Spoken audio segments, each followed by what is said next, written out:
এখানে একটি 1 ইউনিটের একটা ডিবি বোর্ড বসাতেছি। আগে অবশ্যই আপনারা এখানে পানি দিয়ে ভিজিয়ে নেবেন, তারপর ডিবি বোর্ডটা ফিটিং করবেন। এটা হালুয়া, এটা সিমেন্ট করা হইব, সিমেন্ট করা করে তারপরে এখানে দিতে হইব, না এলে কোনো এটা স্টিল বোর্ড ধরবো না। এটা ফিটিং করতে গেলে পরে ফাইটটা দেবো, পরে এখানে এটা ফিনিশিং হবে না। ফাইটটা গেলে আবার এটা খুলে দেবো গা, তার জন্য সিমেন্টটা করা দিতে হইব, তাহলে তিনটা কামতা ধরবো। আমাদের শেষ পর্যায়ে কিবোর্ড ফিটিং করা এই তো হয়ে গেল। সোজা আছে ভাই? হ্যাঁ ঠিক আছে। হ্যাঁ আচ্ছা, সোজা তো আপনি দেখবেন, সোজা তো আমি দেখতে পারবো না। এইভাবে ডিবি বোর্ড ফিটিং করতে হয়।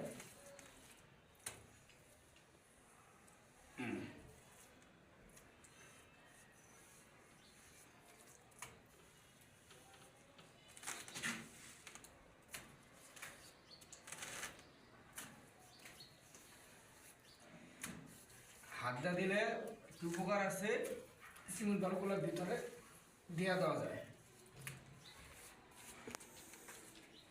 না হলে বোর্ডের ভিতরে মাল ঢুকে না। এবার হাতটা দিলে অনেক সুন্দর হয়, জিনিসটা টিকসই হইব। পরবর্তীতে পাইপের মাথা গলা কাটলে ছেনে দিলে বোর্ডটা ফাটবো না। আর এইভাবে যদি মাল কম দেন পরবর্তীতে ফাটতে দেব।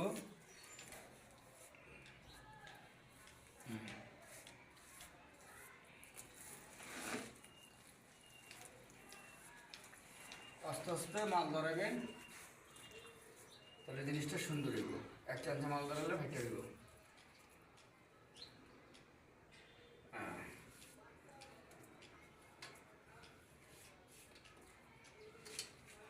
1 2 3